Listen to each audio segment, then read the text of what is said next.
Welcome, welcome. Thank you for joining and welcome to Soul Purpose Leaders. Today, I have an amazing guest and I cannot wait to share.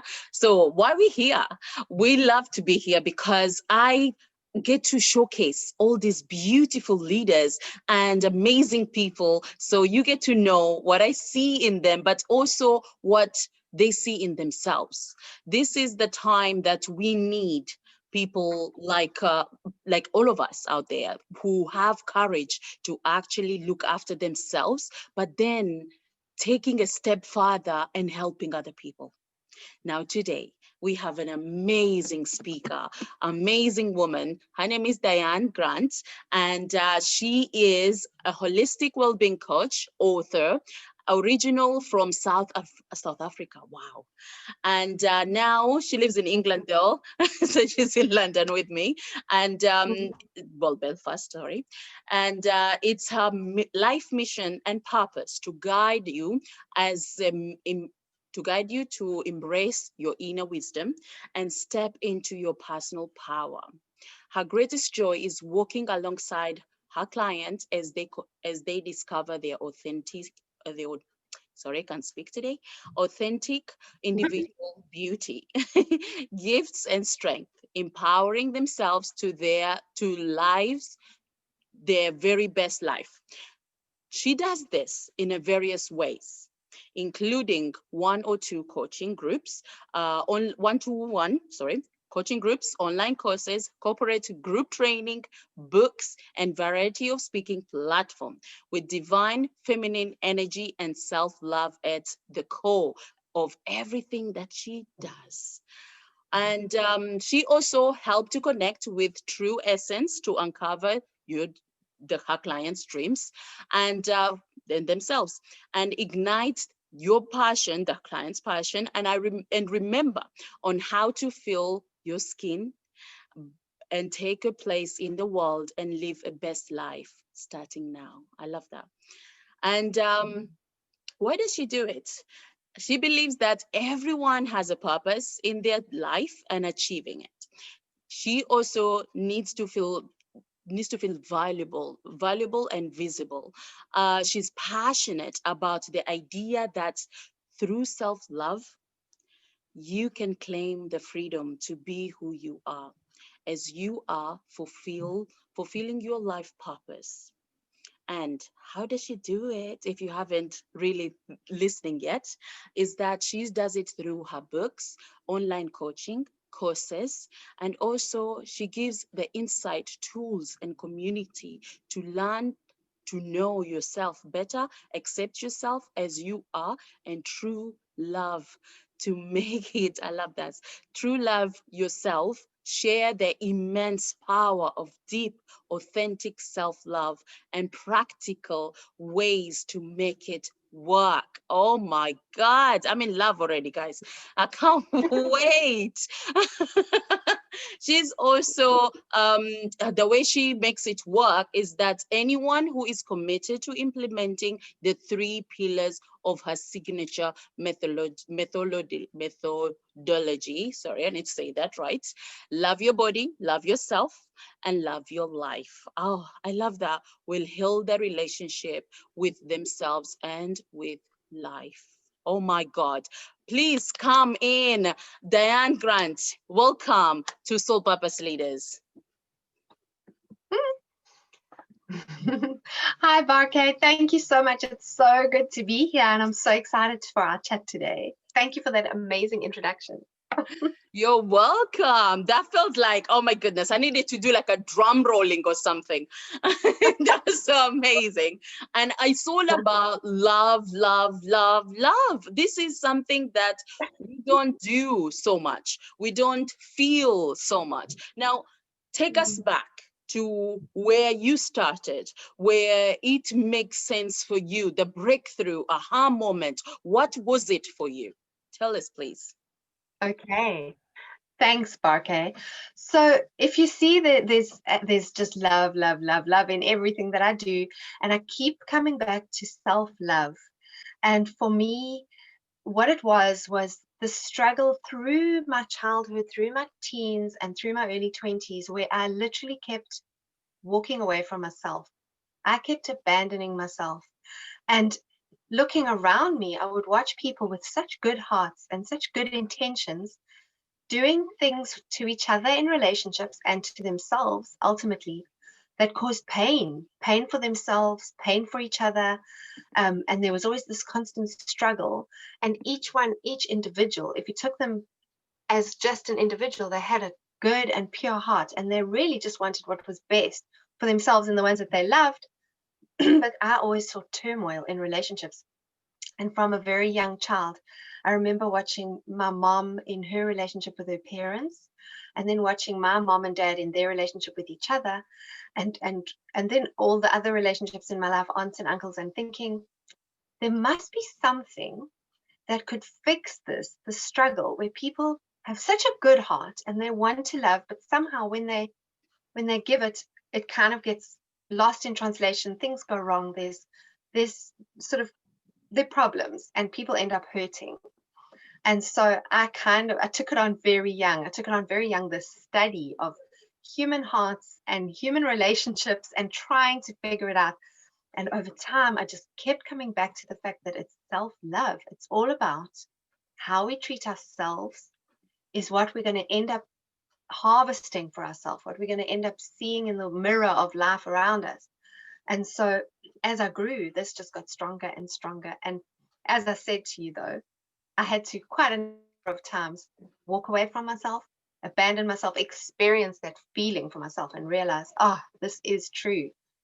Self-love is the answer. I need to come back to me before I can give anything of value. So yeah, that's where it started. It was that my obsession with seeing relationships and wanting them to work, wanting people to receive the love that they needed. That's amazing. Yeah. And for such a small, as a young person to actually start feeling those feelings and starting to explore and asking your surroundings, why not people feeling like this, and why is not happening like this? And for you to actually start saying that this is it, this is what I got. Now, after you got it, after you actually said, yes, this is the main thing, this is the main ingredient in the recipe of life. Now, what did you do for yourself? Oh, so you see, that's very interesting, because when I got it, what I ended up doing is disrupting my entire life. So the first step, and it sounds strange because you might think, well, that's counterintuitive to but what actually ended up happening is I was married at the time, and I got it, and I realized that I wasn't being true to myself in that relationship. And now looking back, I realized that I think anyone can shift any relationship because the shift has to happen within.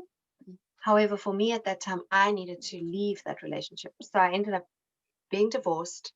It was a beautiful journey, though, that my ex-husband and I, we're still really good friends. We're still very close, and we did it together because it was kind of like we needed to be better role models for our daughter and discover ourselves better, and we couldn't do that together for some reason. So the first thing that happened was I got divorced.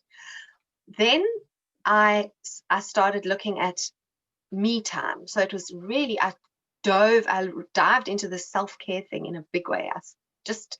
And I always had loved it. I'd always been intrigued by it, but I took it on in a big way because I thought caring for something is the first step towards love. It's like you're practicing it. So I started with self-care.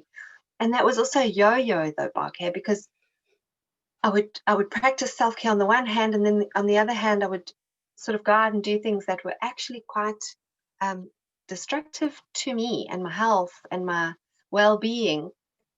But I always like to say that I'm one of those personalities where I need to try everything once. So I need to figure out if it works for me or not by experience. I can't just look at it and read about it and say, okay, I won't do that because that's not going to be good for me. I have to try it and then go, okay, I won't do that again.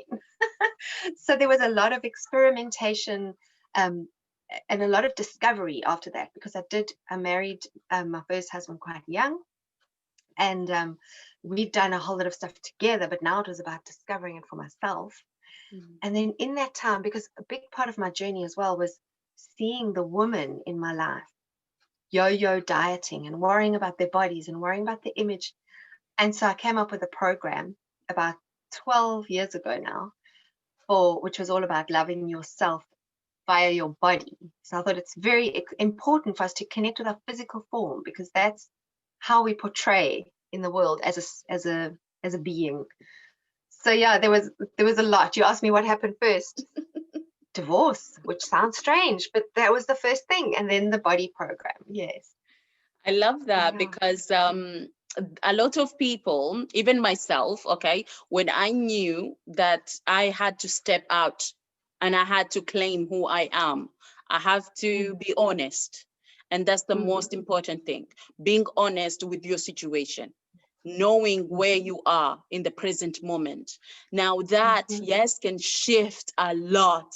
And for me as well, I had to go through divorce because there was no way out. You have to deal with it. And so, yes, I do understand. And that is one of the big step, because you're not we, it's actually I, that shift of that. Now, you yourself as well, knowing that, oh my goodness, now it's like you don't have another person to lean on anymore. You have to lean on yourself. Tell us a bit about that area, please.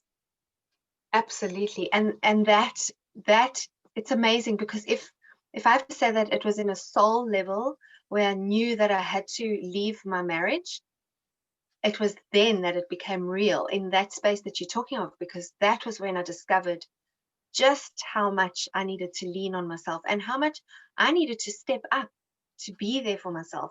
And as I mentioned, a part of it was wanting to create a better start for my daughter, and create so that she had more tools to start with. So of course I had to look in the mirror and I had to do some tough work and step up and get strong, not only in the obvious ways, because like you say, now there's not this we anymore. It was very much I, and I had to um, silly things, like I remember one night the washing machine breaking and I just burst into tears, because as a divorced mom, it was always, is there going to be enough money to fix a washing machine? But it was late at night, my daughter needed school uniforms for the next day. I burst into tears, got my toolbox out and started taking that washing machine apart, and I ended up fixing it. And yeah, and that I will never forget that night, because I was like, woohoo, like I did this, and realizing there's so much that I can do that I maybe have limited by my own mindset in the past. So a simple washing machine not working taught me a huge life lesson, and starting to realize that I needed to step up for myself and take those steps where I thought maybe I can't do this, and just do it. And that on every level, on an emotional level, growing so much, like growing up in a way that I'd never done before, and stepping up. And as you mentioned, being the voice, because I knew what I had to do with my life. And there was only one person who could do that, and that was me. So yeah, it was tough. And there were times that it was so tough. And in these stories, I never forget my friends and family, because so often we can feel really alone when we're in that space, and maybe we've just gone into the space. And for me, it was over and over again being reminded that, yes, I'm on my own. Yes, I need to step up and step into the space. And also there are people all around me cheering me on. So that was an amazing space to find myself in. Yeah. I love that. That's really amazing, because end of the day, you know yourself and pushing those boundaries, because you have the motivator, and that is your daughter. You got everything else, that the resources are coming up because you're looking for a way to make it happen. Then that's resilience, because sometimes as women, we don't realize that we have resilience. Yes. We don't realize that we can actually raise higher than what we think about in ourselves. Now, for you, knowing and understanding after you fix that damn machine that's annoying and breaking apart, and you fixed it, oh, come on, that's a huge accomplishment for a woman. Hey, you should be excited. Really, this is amazing. Now, that gave you kind of like, yes, I can do it. If I can do that, what else can I do? You know what I mean? But then you didn't stop there. You actually embraced that and you started taking more action. So what was the next big thing for you to actually say, I'm going to climb it and I'm going to make it happen? What was it in your life at that time? Okay. Well, that's such a good question, because Barkhead was around that time when I'd had this feeling inside of me about that I needed to help other women. Originally, my work was very much around women, and I'd always had this feeling for the longest time, and it had been sort of brewing in me. And then around that same time with that damn machine, I had been working with the most amazing counselor, and she had taken me on a very empowering journey with connecting with my emotion and growing myself. And she put together this beautiful program that I was a part of, and it just sparked something in me. And I said to her, I have been kind of resisting this or thinking that I can't do it for so long, and I knew I had to do it. And she said to me, don't think for 1 minute that you coming up with something new threatens anyone else's work. Or she said, every one of us has a gift. So follow your heart, create your gift. And that's when I created a program called Love Me Beautiful, which is still running today, and is actually the title of my book as well. And the whole thing was, love me is like, it's like a message to yourself from yourself. Love me beautiful. It's, so that for me was, so, and then I did it, and I just created this program. And then of course I hit another terror barrier, because I was like, oh, what do I do with it? And so I ran it, and in those days I didn't even know about beta groups or testing groups or whatever. I just reached out to friends. I was doing everything blind. Reach out to friends. I said, I've got this course, and it was online, and this is like 12 years ago. It was done via email in those days. And I was like, will you do it? And a whole lot of people did it, and then it just started taking off. And so that was, and I still didn't believe it, it was just this like, is this really happening? Yeah. That's amazing. Oh my goodness. Sometimes in life, especially with the jobs that I won't call it jobs, but with the what we say to ourselves that, you know what, this thing works for me. I've got the techniques, I've got the method, and I know I can actually help another person. Because let's be honest here, a lot of women are going through similar things that we're going through. And if we can help another woman who's similar to what I went through, that's amazing. And it doesn't feel like a job. It feels like, actually, I'm enjoying this. And this is like, it's a passion, it's a purpose. And knowing that this is it, but you actually made it in a way that, because you've got the surroundings, you've got the support, and feed that support by actually embracing it and say, yes, I've got this new thing coming up. And yes, this is what I've got. Please, let's see if it will help you. And it did. And wow, look at you now. And also, the moment this is it, because your book, okay, Love Me Beautiful, come on, this thing we don't tell ourselves so much, we don't hear it so much. This is something that we, especially women, don't do so much.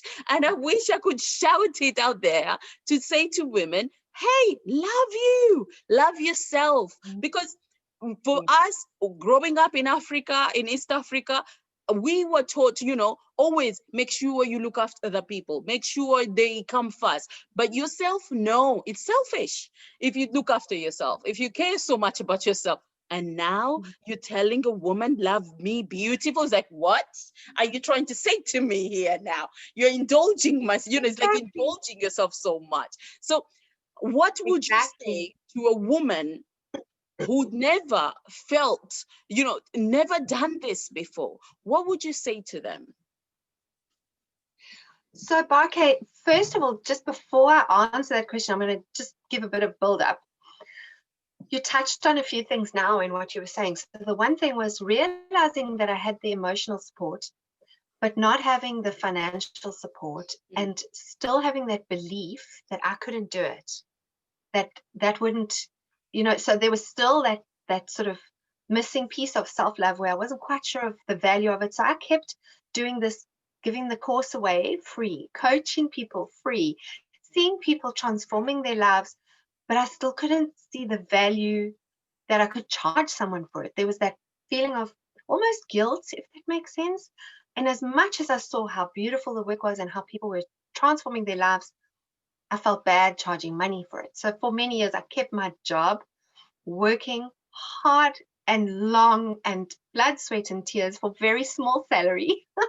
And while I did this on the side, because I couldn't quite give it the full value, um, and then in addition to that, you mentioned the thing of when you know and you know. It's like, and I had this vision years before, and it was actually in church one day, where I suddenly saw this picture of a chain, and I knew that the chain was my ancestors.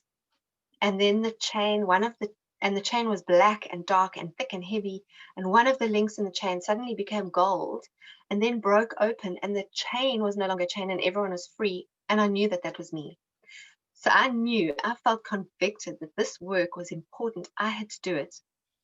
And now to answer your question, to women who are in that space, because I also grew up like you in South Africa, which is not the same as East Africa, but the programming was that it's always about others, especially as women, We must always be in service, making sure everyone else is comfortable, putting ourselves last at the very back of the queue after everybody. And so to now say, love yourself. You are beautiful. You are enough. You are perfect. And to keep saying that to yourself, it's kind of like, what?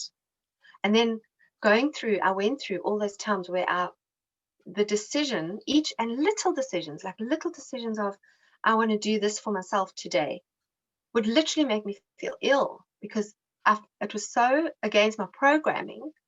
It was like, how can I be this selfish? How? And then I would do it and feel great and feel more fulfilled and feel like I had more love to give the people that I do care about.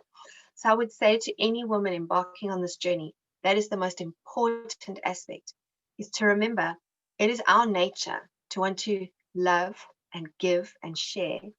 And when we first fill up our own cup, we have so much more to share and to give. And I love to use the analogy of an apple basket. If you've got a basket of apples and you want to share, the apple's so nice and sweet and juicy, so you want that experience for everyone that you care about. So you give out all your apples. But if you give them all away, you won't have the experience with the people that you love. You'll just be able to watch them. Whereas if you not only keep one apple for yourself, but make sure that you're looking after your apple tree, which is you and your inner being, then you'll always be able to share beautiful experiences with the people that you care about. So, yeah. So what I would say to anyone is do it, be brave, take the step, try it out, see how it feels. Yeah. That's amazing. And I love that analogy. It's really amazing because it is true. End of the day, we have to look after ourselves. We have to pay attention to what we give within and also outside. And what I would like to go back now because I was saying so many things and you actually got it all out for me. Now, it's true. A lot of women, especially like ourselves, who always fight with love within themselves because they think that no, I have to give love to other people, I have to share to other people. But then it's true what you're saying, because I was similar with you, because I used to give out my program, and I still do sometimes, in a way that it's just I want to give, and but at the same time, a business is not for free. There's no free business. It's no business. And so learning, what steps did you take for yourself, and what worked for you to actually step out of that mindset of not giving enough and that you're giving for free, but then making into a business? So for me, Barke, the first part of the question, so first of all, I'm now married again, and that was hence my move from South Africa to England. And so life is very clever, and life kind of forced my hand because I had to decide, am I going to move to England and marry my beloved and make this new life for myself or not? So that was the first big decision. Then when I decided, obviously I'm in love and that's what I want for myself, that means letting go of everything that I've created in South Africa, which after that divorce journey of becoming independent and learning what I can create for myself, that was really difficult because it's like symbolic. So the car I had bought myself, the fact that I had managed to get myself from Johannesburg to Cape Town. Cape Town is a beautiful seaside town, and it was, I'd done all this stuff for myself, and then say, okay, I'm going to trust in this love and move away from all of that, which I then did. And then initially I wasn't able to work in the UK because I was on different visas, different levels of visas, until my British residence permit was sorted out. And then I got my residence permit. By now I had already given up my job, and I'd been out of my job for 2 years. And so what do? I registered my business and I started doing it full time. So life met me. Life was like, really, okay, you want this? Now you have to do it. Wow. So that was the one side of it. Then when it comes to the mindset, though, because the mindset of value has been a very interesting journey. This whole self-love has been a journey. I mean, you'll know, some days I feel like I haven't done it at all, where it's kind of like, do I really know anything about this? Am I really being true to myself? Am I loving myself? And then it's just about taking the lesson and growing with it. And for me, the value came in with, somebody actually once said to me, she said to me, how do you benefit the other person when they're getting this free? Because then they're not valuing themselves enough in the exchange. And so you're not serving them. And the minute I heard those words, because I thought, my driver is to want to give, like you say, you want to give, you want to really support people in their journey. However, if my message to them is, you're not really worth spending money on this, then that's already 50% of the message gone out the window. So understanding that when we do a value exchange, there has to be value exchanged. You can't just be one person giving.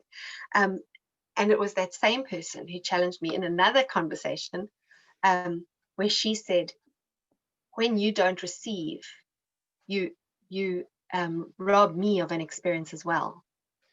And I was like, oh wow.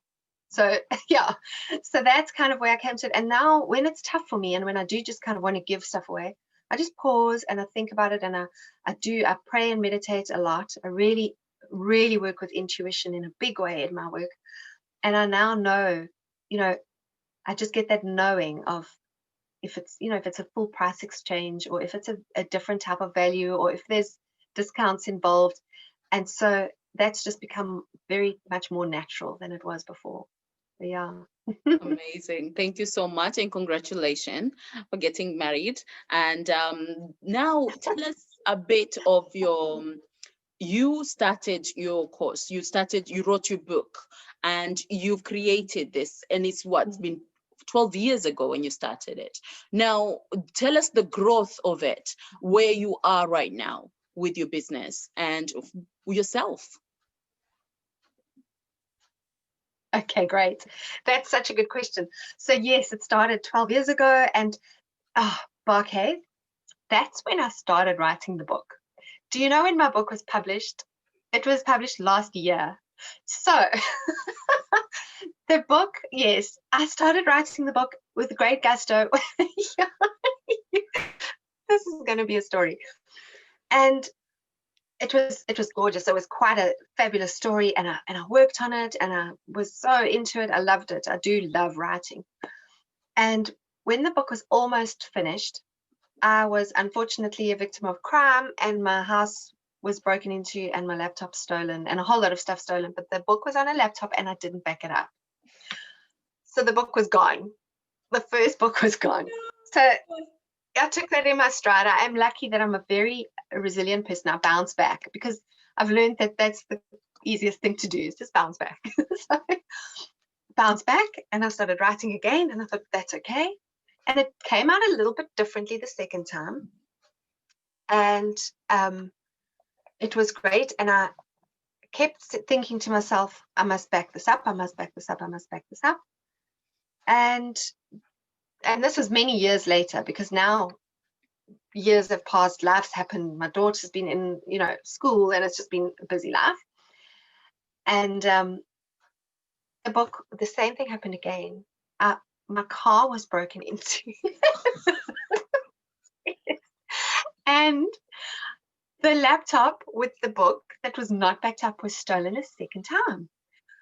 So I was literally like, I have to write this book, damn it. I have to. This is like part of my life purpose. How can I keep letting this happen?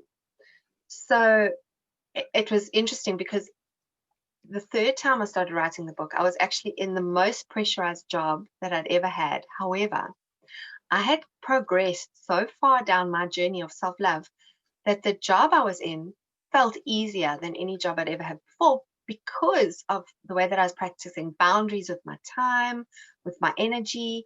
I was really practicing self-love in every way, every day. And so I was able to fit in writing time without overstretching myself. And I wrote a lot, and I would take like weekends away from, I would tell all my friends I'm not available. And my husband now, who was my boyfriend then, and we were doing a long distance relationship, I'd say, I can't even talk to you this weekend, I'm writing. And I was so committed, and I backed it up every single day that I wrote. I would do a backup. And then I finished it, and I'll never forget finishing. I was actually in England on one of my visits, because I would spend like 3 months here and 3 months in South Africa. And I finished it, and it was only April last year, April 2019. And I was like, it's done. It's done. And that, Barke, is such an interesting story, because you asked me about the journey with myself. And it's a funny story to tell on the top level when you just hear about the book being written and written. So third time lucky. I got the book done. But in that time, every time I was writing, I was growing, and I was learning from my own lessons.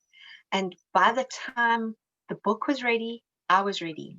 And I was truly ready to then step into my purpose. And become, I mean, now, I don't know if you've seen, since I've sent that bio to you, I've now started calling myself the self-love coach, because that is what I do with all of my clients and in all of my programs. And that's my passion. And I had to learn it fully myself. So yeah, that's how I got to that. Amazing. Oh my goodness. 3 times lucky. And it's this is where we have to understand that sometimes we have to take time out because of life, and not giving up, because whatever comes your way and pushes you down, there must be a reason. Okay. And for you to happen to you twice, oh my goodness, that must be a pain in the backside, but it's needed. And for you to not give up and say to yourself, no, this book needs to come out. This book. And the thing is, we don't realize as a human being that it's when it's the right time, it does come out. It doesn't mean to give up. It doesn't mean to stop, but you can take time out if you need to look after yourself and push on. So if you have a message to a woman out there who is actually facing hardship, who's facing dilemma, maybe she's facing some kind of tough time, or maybe she's been knocked out more than once, and she's in a part of maybe want to lose it or want to quit, what would you tell this woman out there? My message to every single woman, and especially in that scenario that you just described, is every single one of us is here with a purpose. And there are days when we cannot feel that. We cannot feel that. And when we feel like there's nothing left for us, my suggestion is breathe and go into your heart, because in your heart is where you know that you were put here with a purpose. And it might not happen today, but it will come to fruition. And just breathe and connect with with your inner self, in your heart. So yeah, and in that, don't give up, because in that space, we never know how long things are going to take. We never understand divine timing, but divine timing is always at play. And we see that when we look back. I've seen myself when I look back, and there were times when I was literally desperate and at the bottom of the bottom, and I thought, there's no point in keeping going. There's no point. And looking back from where I am now, I go, wow, that was the point. I needed to be there, as strange as it sounds, in order to be where I am today. Yeah. So don't give up and trust yourself. Yeah. Thank you Yeah. so much. Thank you. And I would love also to ask you, where would people find you? Where do you like to hang around in social media, or what type of social media? Okay. Barkay, I love social media, and I'm only one person at the moment, so it's a good question. I'm very, very active on LinkedIn. My website is the easiest place because it's my name. It's Diana Grant. So it's www.dianagrant.com.